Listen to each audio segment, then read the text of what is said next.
Buenas noches, mi nombre es Eduardo Cabral Aguilar, soy estudiante de Ingeniería Civil en séptimo cuatrimestre.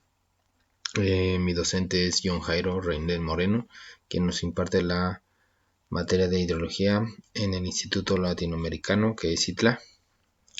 Y pues comencemos. Mi tema a explicar es el proceso de infiltración. Como pequeña introducción, el análisis de la infiltración en el ciclo hidrológico es de importancia básica en la relación entre la precipitación y el escurrimiento. ¿A qué le llamamos infiltración? La infiltración es el proceso por el cual el agua penetra desde la superficie del terreno hacia el suelo. En una primera etapa satisface la deficiencia de humedad del suelo en una zona cercana a la superficie y posteriormente, superando cierto nivel de humedad, pasa a formar parte del agua subterránea, saturando los espacios vacíos. ¿Cómo ocurre la infiltración? Pues bien, la infiltración ocurre cuando aguas procedentes de las precipitaciones o de los almacenes superficiales, como son el deshielo, ríos, lagos, etc., inicia un movimiento descendente adentrándose en el subsuelo, pudiendo alcanzar diferentes profundidades en función de las condiciones.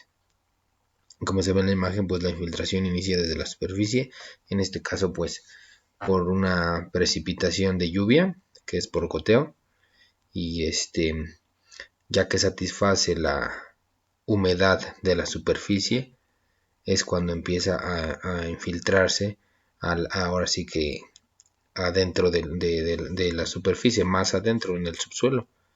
Entonces es cuando ocurre esta etapa de infiltración en el ciclo del agua. Los tipos de infiltración. La infiltración puede implicar un movimiento de agua. Pues bien, existen tres, que es el vertical, como ocurre en riego por aspersión o por inundación, vertical y horizontal, como ocurre en riego por surcos, y el tridimensional, como ocurre en riego pero por goteo.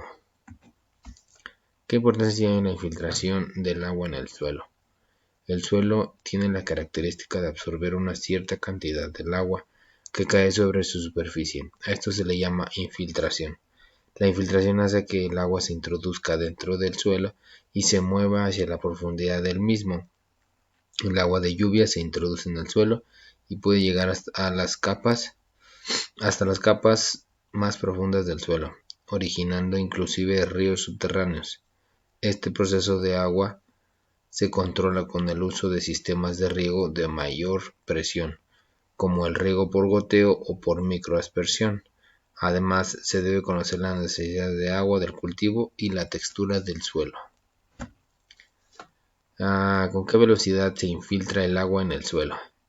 Pues bien, la velocidad de infiltración tiende a incrementar cuanto más gruesa es la textura del suelo, ya que esta condiciona la porosidad total y la distribución de poros, pero también varía en la estructura al condicionar los macroporos y algunas condiciones superficiales como el encostramiento o el sellado. La rotura de agregados en el suelo de suelos de débil estructura por dispersión con el agua, por rotura al impacto o por erosión, y el hinchamiento de las arcillas producen un progresivo sellado de la superficie del suelo y una bajada brusca de la velocidad de infiltración.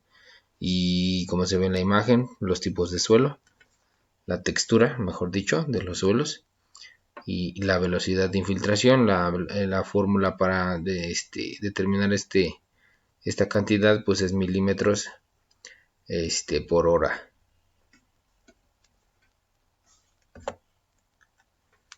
¿Cómo se relaciona la infiltración del agua en el suelo con la ingeniería civil?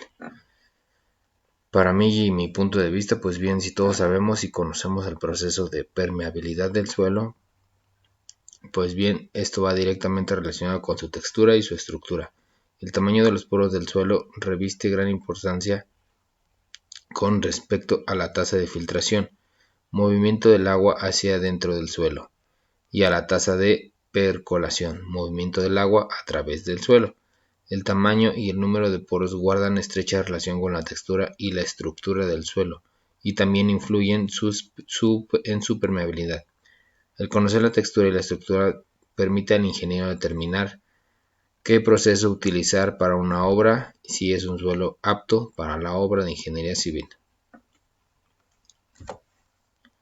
En el video se muestran los factores de infiltración y como conclusión, de acuerdo con la práctica realizada, se puede concluir que la velocidad de infiltración varía según la textura del suelo. En un suelo arenoso existe una menor compactación, por lo tanto el agua se infiltra rápidamente, mientras que en un suelo arcilloso la infiltración es lenta. Y gracias a eso, como ingeniero civil, te permite determinar qué tipo de proceso puedes determinar para una buena cimentación de suelo. Gracias.